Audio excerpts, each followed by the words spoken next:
Beurre FM. Les grandes signatures du Ramadan. D'Hippocrate à Ibn Nafis, en passant par Avicenne, l'histoire de la médecine arabo-orientale, Kalsi Azaïs. Le biologiste moderne ne peut qu'apprécier dans les ouvrages des médecins arabes la libération de la médecine vis-à-vis des conceptions magiques ou astrologiques, si longtemps dominantes dans l'Antiquité. Le rationalisme dogmatique des médecins arabes a entraîné l'élimination quasi totale des conceptions irrationnelles, et c'est déjà un grand progrès en biologie. Les médecins de l'islam s'efforcent de comprendre, à partir de théories élaborées a priori, tous les grands phénomènes physiologiques. La digestion et l'assimilation des aliments, la genèse du sang et des autres humeurs, la respiration, les mouvements volontaires et bien d'autres choses. Pour les premiers savants arabes, la digestion se ramène à une cuisson ou coction des aliments dans l'appareil digestif, la formation du sang à une transformation du chyle dans le foie, la respiration à une inspiration d'air froid et le souffle divin se mélangeant au sang dans le cœur pour le refroidir et le vitaliser. Toutes ces conceptions sont fausses et ne sont étayées par aucun argument expérimental. Mais elles représentent autant de tentatives d'explication rationnelle qui ne font aucunement appel à la magie. Et c'est surtout dans le domaine médical que les grands médecins de l'Orient sont beaucoup plus proches de la science expérimentale. Parce qu'ils se proposent de soigner les gens, d'atténuer leurs souffrances et si possible de guérir leurs maladies. Les médecins ont accumulé des observations cliniques exactes, décrit et classé des milliers de symptômes, essayé des centaines de traitements différents. Beaucoup de ces observations cliniques et de ces essais thérapeutiques sont réalisés en milieu hospitalier, sous le regard attentif de nombreux étudiants en formation. Les cours de médecine se donnent à l'hôpital et Avicenne, par exemple, enseigne dans les hôpitaux de Bukhara, Rai et Ispahan.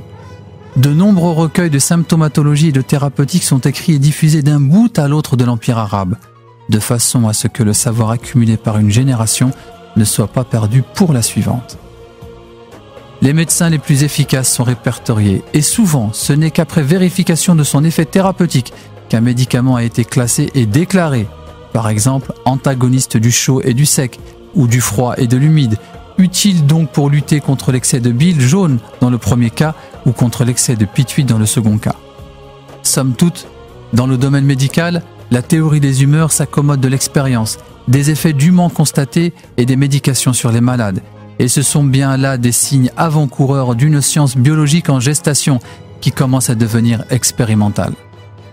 On sait qu'en plein 19e siècle encore, Claude Bernard devait lutter ferme pour imposer à ses confrères une médecine expérimentale.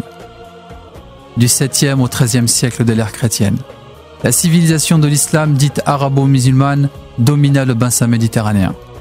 Cet empire domina dès le haut Moyen-Âge, 8e, 9e siècle, de l'Indus à l'Atlantique, englobant l'Iran oriental, la Perse, l'ancienne Mésopotamie, Irak, Syrie, Palestine, l'Égypte, la Libye, les pays du Maghreb et l'Espagne. C'est au sein de cette nouvelle civilisation très prospère que se forma dès le 9e siècle la médecine arabo-musulmane. Lors du premier âge d'or de la civilisation musulmane, 10e et 11e siècle, c'est à l'est en Iran principalement que se fit connaître les premiers grands médecins de l'islam, Ar-Razi, Dirazès, Al-Majousi, Ali Abbas, Ibn Sina, Avicenne, pour ne citer que les plus importants. Le deuxième âge d'or de la civilisation musulmane s'épanouit à l'ouest du bassin méditerranéen, en Andalousie, conquise par les Arabes depuis le 8e siècle. Le représentant le plus célèbre de cette civilisation est certainement Ibn Rushd, dit Averroès, par les chrétiens d'Occident. Nous ne parlons pas au passé. Cet âge d'or est en chacun de nous et chacun a la charge de lire les écrits du passé, juifs, chrétiens, musulmans ou autres, de commenter, recueillir, retraduire, d'abréger, paraphraser et commenter les œuvres des philosophes, médecins, scientifiques, afin de pouvoir apporter sa pierre à cet édifice qu'est l'humanité. Et afin que cet apport puisse être une lumière pour les générations futures, une condition exposée par El-Beyrouni dans son canon messudien: j'ai fait ce que chacun devrait faire dans son travail, accueillir les réalisations de ses prédécesseurs avec gratitude et corriger leurs fautes sans appréhension.